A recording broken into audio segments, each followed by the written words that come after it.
Ta vie se transforme vraiment quand ton esprit se transforme. Ce n'est pas une simple phrase inspirante. C'est le fondement de toute vraie métamorphose. Rien ne bouge tant que tu penses de la même façon, ressens les mêmes choses et fonctionnes en mode automatique. Le vrai changement surgit quand tu choisis de vivre en pleine conscience, de prendre des décisions délibérées et de te reconnecter à toi-même comme quelqu'un qui vient enfin de s'éveiller. Et c'est précisément ici que tout commence, car chaque aspect de ton existence s'améliore dès que ton esprit gagne en clarté. Quand tu arrêtes de compter sur la motivation passagère et que tu apprends à être pleinement présent, quand tu cesses d'accumuler tensions, excuses et distractions, et que tu commences à cultiver ce qui nourrit ta force intérieure profonde, cette vidéo n'est pas faite pour être vue puis oubliée. Ce sont 7 défis stoïciens simples mais puissants, conçus pour transformer ta vie de l'intérieur au cours des 30 prochains jours. C'est une invitation à reprendre les rênes de ton destin. Personne ne peut le faire pour toi. Toi seul décides quand changer. Toi seul choisis quand démarrer. Alors, inspire profondément, redresse-toi et ramène ton attention ici et maintenant, car les défis commencent immédiatement. 1. Libère-toi des pensées négatives. Imagine un instant que chaque matin, avant de partir, tu remplisses ton sac à dos de lourdes pierres. Au début, tu ne sens presque rien, mais avec les jours, les semaines, les mois, ce poids devient écrasant. Tu finis épuisé, vidé, chaque pas exige un effort colossal. Maintenant, réalise ceci, les pensées négatives agissent exactement ainsi. Elles ne se présentent pas comme des pierres visibles, mais elles pèsent autant. Elles s'accumulent en silence et t'épuisent sans bruit. Elles ne rongent pas seulement ton esprit, elles drainent ton énergie, altèrent ton regard sur la vie, créant un cercle vicieux de frustration, d'autocritique et de perte de confiance qui te laisse démotivé et vide. Le plus insidieux, c'est que tu ne remarques jamais le moment où la première pierre tombe. Tu te réveilles simplement lourd. Notre défi, briser ce cycle d'autosabotage mental. Tu ne chargerais jamais volontairement ton sac de pierres inutiles, n'est-ce pas? Tu ne sortirais jamais avec un poids que tu n'as pas choisi. Alors pourquoi laisser ton esprit porter des fardeaux qu'il n'a même pas décidés? On accorde souvent de la valeur aux objets, au succès ou aux attentes, mais on néglige l'essentiel, l'état intérieur qui soutient tout. Il est possible de changer. On peut apprendre à protéger son esprit et à mesurer son impact direct sur notre qualité de vie. Il faut combattre ces pensées négatives avant qu'elles ne grandissent trop. Les pensées sont comme des ombres, ignorées, elles deviennent monstres. Par exemple, dans une relation, face à une difficulté, au lieu de communiquer, on s'enferme dans des dialogues internes destructeurs, elle a perdu tout intérêt, il s'en moque, je ne vaux rien. Ces phrases ne sont pas des faits, ce sont des interprétations fatiguées, nourries par la peur. Elles deviennent de vrais murs. Au travail, quand ton supérieur critique un dossier, au lieu de clarifier, tu penses « je rate toujours tout, il ne me valorisera jamais ». Ces pensées s'accumulent comme des pierres invisibles et grossissent la montagne bien plus qu'elle ne l'est.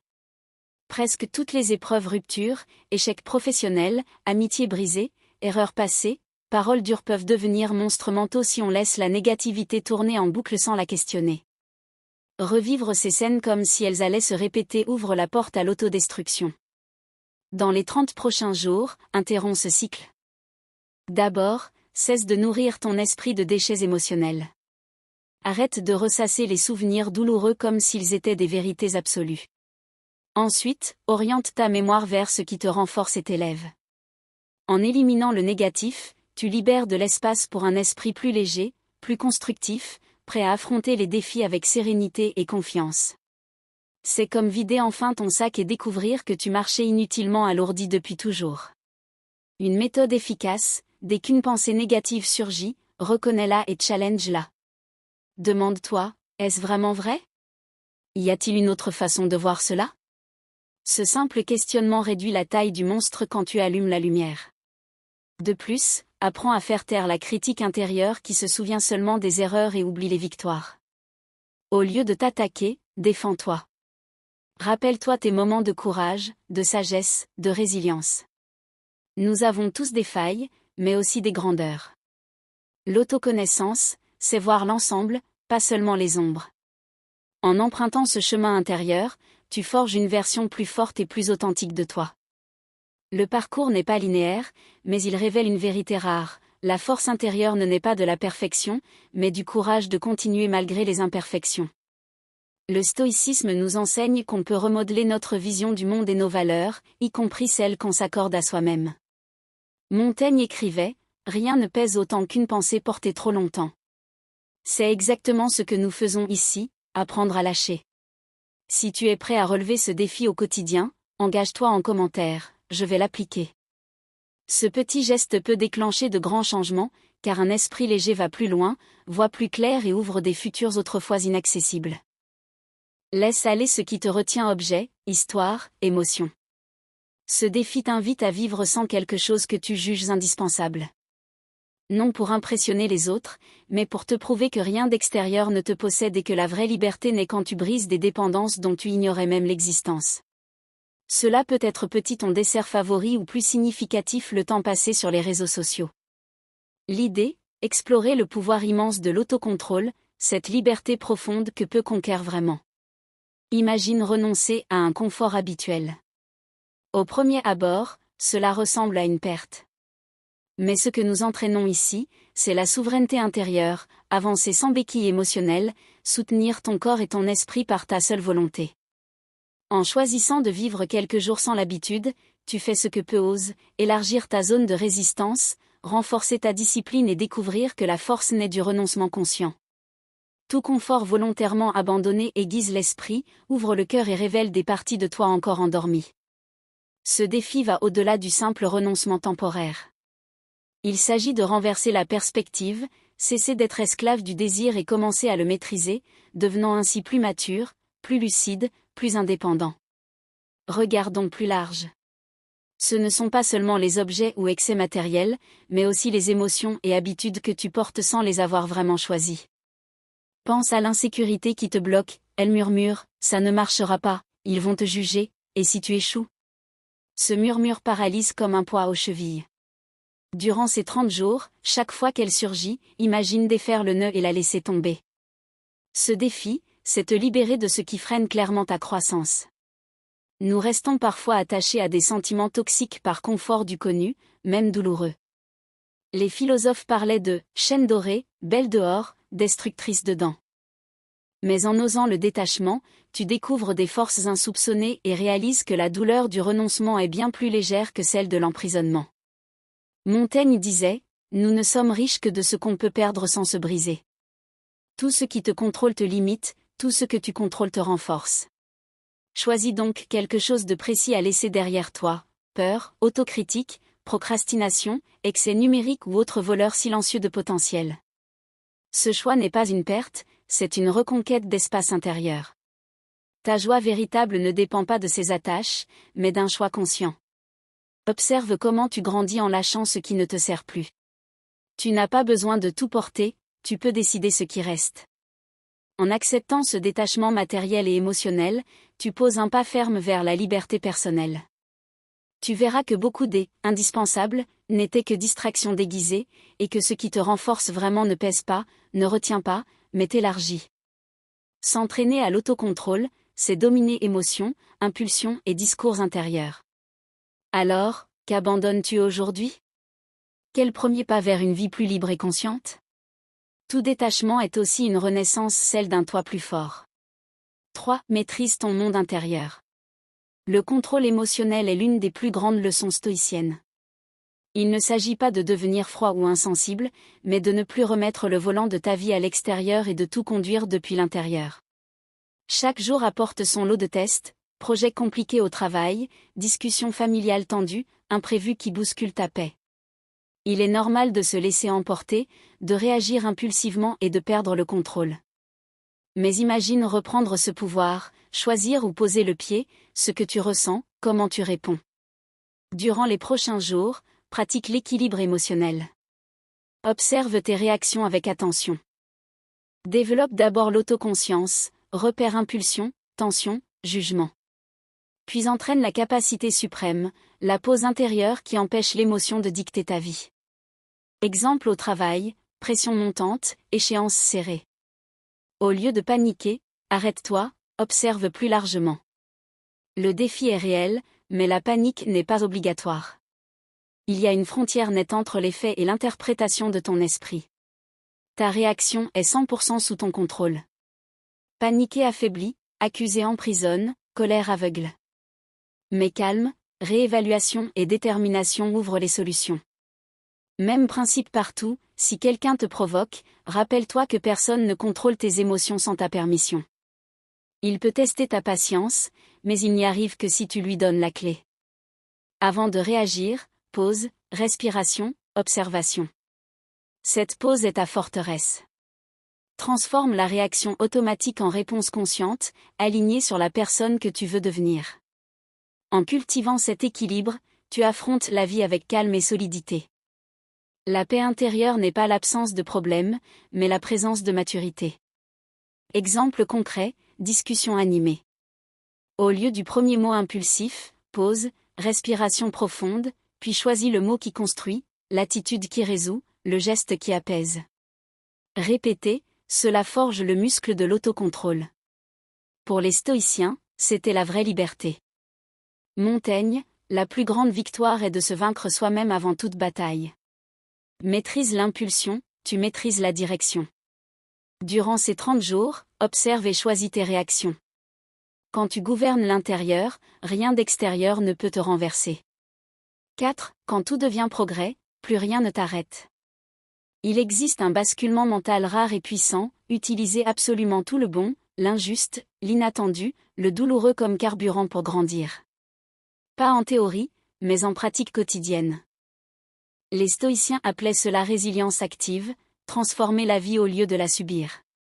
Chaque jour t'apporte messages, retards, critiques, défis que tu n'as pas demandés. Beaucoup d'énergie part à vouloir contrôler l'incontrôlable. Mais il existe une voie stoïque, forte et rare, décider que tout ce qui arrive sera converti en progrès. Imagine une roue à eau calme ou turbulente, claire ou sale, elle tourne toujours et produit force. Deviens cette roue. Rien n'est gaspillé, tout devient mouvement. Quelqu'un te parle durement? Projet qui échoue? Relation décevante? Choc inattendu? Pose la question, qu'est-ce que cela m'enseigne? Que dois-je renforcer? Que puis-je développer? Rien ne te diminue quand tout te construit. Marc Aurèle, le feu transforme tout ce qu'on y jette en flamme. Sois le feu. Dans les 30 prochains jours, à chaque irritation, frustration ou déception, demande « Comment cela peut-il me rendre meilleur ?» Critique injuste fermeté. Provocation autocontrôle. Retard patience. Échec adaptation. Tout devient matière première. Plus tu pratiques, plus la vie te façonne au lieu de te dominer. Tu cesses de vouloir des chemins faciles et demandes de la force. Tu vois la perfection dans ce que le jour t'offre. Ainsi naît l'inébranlable, non en fuyant l'impact, mais en l'absorbant. Transforme irritation en patience, offense en maturité, incertitude en courage, inattendu en sagesse. Quand tout devient progrès, tu deviens impossible à arrêter. 5. Abandonne la plainte. La plupart se plaignent sans s'en rendre compte. Trafic, météo, prix, collègues, petites frustrations. Cela semble normal, mais observe, après une plainte, te sens-tu mieux ou plus lourd, irrité, fatigué? Se plaindre n'allège pas, ça alourdit. Ne libère pas, ça diffuse. Ne résout rien, ça renforce le mal. Chaque petite plainte semble anodine, mais ensemble elles minent ton énergie, brouillent ta clarté et rendent la journée plus dure qu'elle ne l'est. Durant les 30 prochains jours, choisis de ne pas laisser la plainte guider tes mots. Ce n'est pas nier tes sentiments ni prétendre que tout est parfait. C'est refuser de donner voix à l'impulsion automatique de critiquer. Chaque plainte arrose ce que tu ne veux pas voir grandir. C'est s'enfoncer dans les sables mouvants.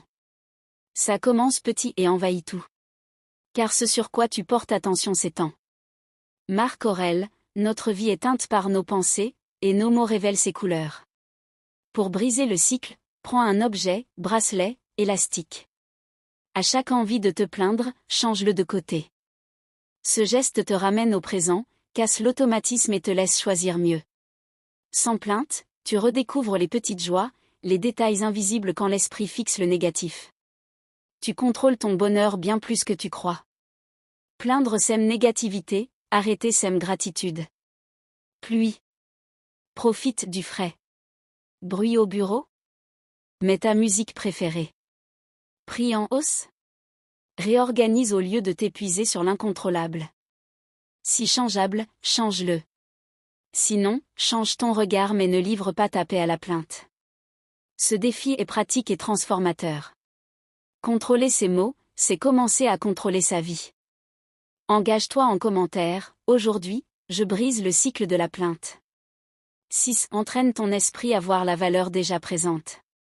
Pense à cette capacité incroyable de penser, sentir, aimer, vivre.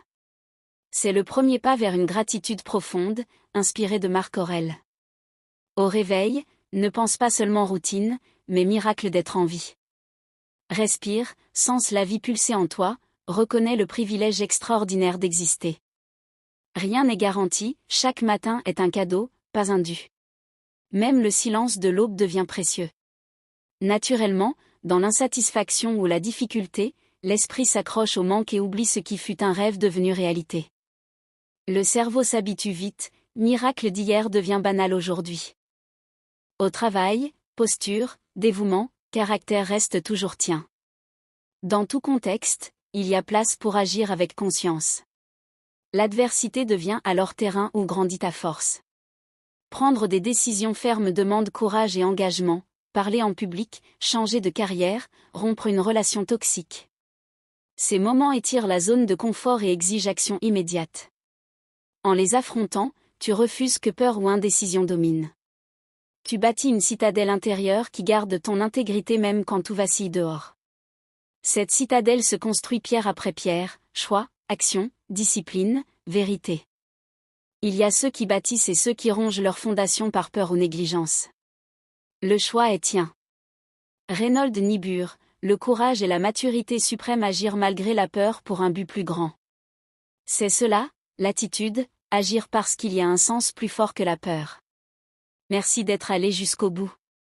Si cette vidéo t'a ouvert une nouvelle perspective, abonne-toi. On continue ensemble à réfléchir, grandir et forger une force intérieure inébranlable.